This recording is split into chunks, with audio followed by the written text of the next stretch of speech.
अस्सलाम वालेकुम वरहमतुल्लाहि वबरकातुहू।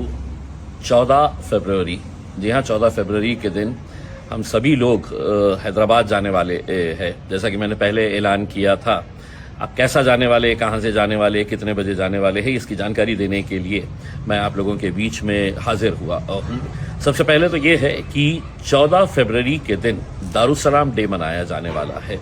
दारुसलाम है क्या? तो दारुसलाम पार्टी का हेडक्वार्टर है, जहां पर हर रोज हजारों लोग आते हैं जिनकी सुनवाई कोई नहीं करता है। उनकी सुनवाई दारुसलाम के अंदर होती है, जहां पर मजलिस के MP साहब जनाब बैरिस्टर असदुद्दीन अवैसी साहब, हबीब मिल्लत जनाब अकबरुद्दीन अवैसी साहब, सारे MLAs और पूरे कॉरपोरेटर्स एक जगह के ऊपर बैठते हैं दारुसलाम हेडक्वार्टर के ऊपर। और जो इंसान जिस किसी तकलीफ के अंदर है वो वहाँ पर आता है, अपनी सुनवाई करवाता है और वहाँ पे उसकी जो भी परेशानी है उसका हल निकाला जाता है।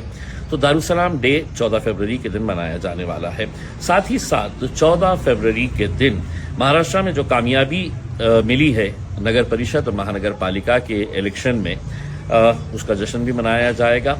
हम सब क्यों जा रहे हैं दारुसलाम? तो बैरिस्टर असदुद्दीन अवैसी साहब, अकबरुद्दीन अवैसी साहब और मजलिस इत्तेहादुल मुस्लिमीन का शुक्रिया अदा करने के लिए जा रहे हैं। अगर ये जमात ना होती तो मेरे हिसाब से हमारी आवाज़ ना होती, इसीलिए हम जा रहे हैं उनका शुक्रिया अदा करने के लिए और ये बताने के लिए कि जिस जमात की शुरुआत हैदराबाद से हुई थी, आज वो महाराष्ट्र में ही नहीं बल्कि पूरे हिंदुस्तान में किस तेज़ी के साथ दौड़ रही है, आगे बढ़ रही है।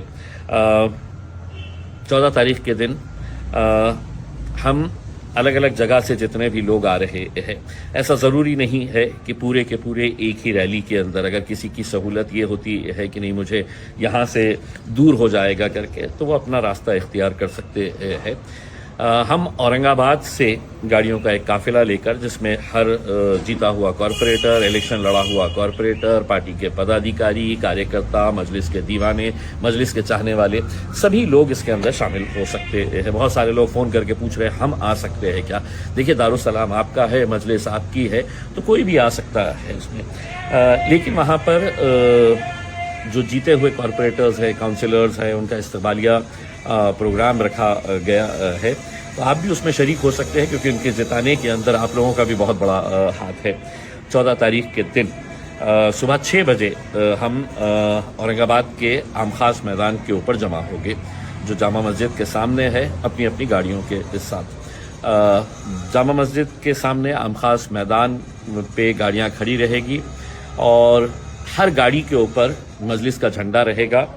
मजलिस के झंडे के साथ तिरंगा झंडा भी हम लगाएंगे और ये एक काफ़िले के तौर के ऊपर गाड़ियों की एक रैली की शक्ल के अंदर हम औरंगाबाद से बीड़, उस्मानाबाद, नलदुर्ग, तुलजापुर, उमरगा, तुलजापुर, ज़हीराबाद होते हुए हम हैदराबाद जाएंगे। अब इतना बड़ा सफ़र है तो बीच में एक ब्रेक तो बनता ही है।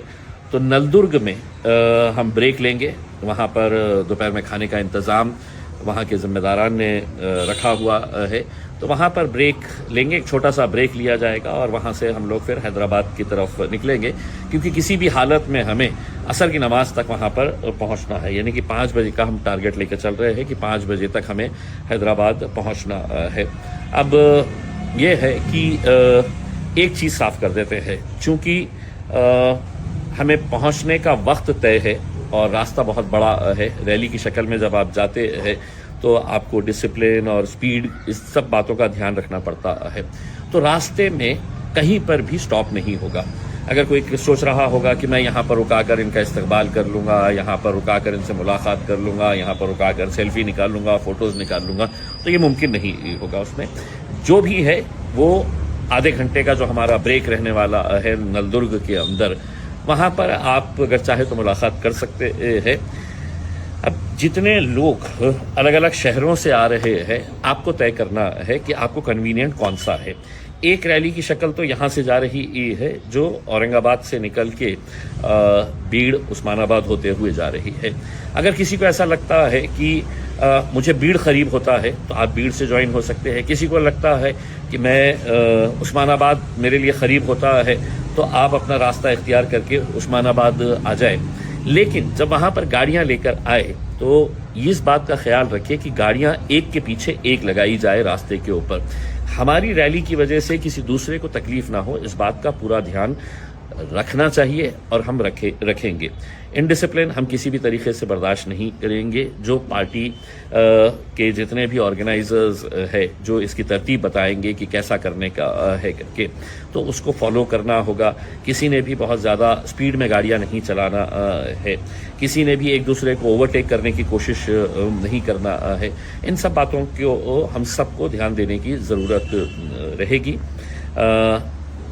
इम्पॉर्टेंट ये है कि हर गाड़ी के ऊपर हमारा झंडा, पार्टी का झंडा जो है वो झंडा लगाना है करके, क्योंकि अब ये झंडा लहरा रहा है, अब पूरे हिंदुस्तान के अंदर लहरा रहा है। तो हम भी जा रहे हैं अपने कायदों का शुक्रिया अदा करने के लिए कि जिसकी शुरुआत आपने हैदराबाद से की थी। आज देखिएगा कि मजलिस कहाँ कहाँ तक पहुँच चुकी है करके। तो यही बातें मैं आप लोगों को बताने के लिए आया हूँ। हम हर रोज़ कुछ ना कुछ अपडेट इसके ताल्लुक से हम करते रहेंगे। हमने अपने ऑफिस के ऊपर रजिस्ट्रेशन रखा हुआ है ताकि हमें भी ये बात का पता चल सके कि आखिर में कितनी गाड़ियां होने वाली है करके। तो वो रजिस्ट्रेशन की वजह से हमें आसानी ये होगी कि हैदराबाद जब पहुंचेंगे तो गाड़ियों की पार्किंग का भी इंतज़ाम करना है। तो हमको एक आइडिया आ जाएगी कि कौन सी गाड़ियां कहाँ पर हमें लगवाने का है करके, क्योंकि एक जगह के ऊपर तो ये मुमकिन नहीं होने वाला है करके। तो आपके लिए रजिस्ट्रेशन खुले हुए हैं, आपको हमारे ऑफिस के ऊपर ये गाड़ियों का रजिस्ट्रेशन करवाने का है और हमें भी एक आइडिया आ जाएगी कि कितने लोग है करके। दारुसलाम के अंदर रात में खाने का इंतज़ाम किया गया है और उसके बाद फिर लोगों का आपकी अपनी ये रहेगी कि आप वहाँ पे अगर रुकना चाहे तो अपने तौर के ऊपर आप रुक सकते हैं, जिसको वापस आना है वो वापस आ सकते हैं। तो ये सब बातें हम आपको बताने के लिए आज आपके बीच में आए हैं। उम्मीद करते हैं कि बहुत अच्छी रैली रहेगी और हिंदुस्तान देखेगा कि मजलिस किस तेज़ी के साथ बढ़ रही है, आगे चल रही है। शुक्रिया।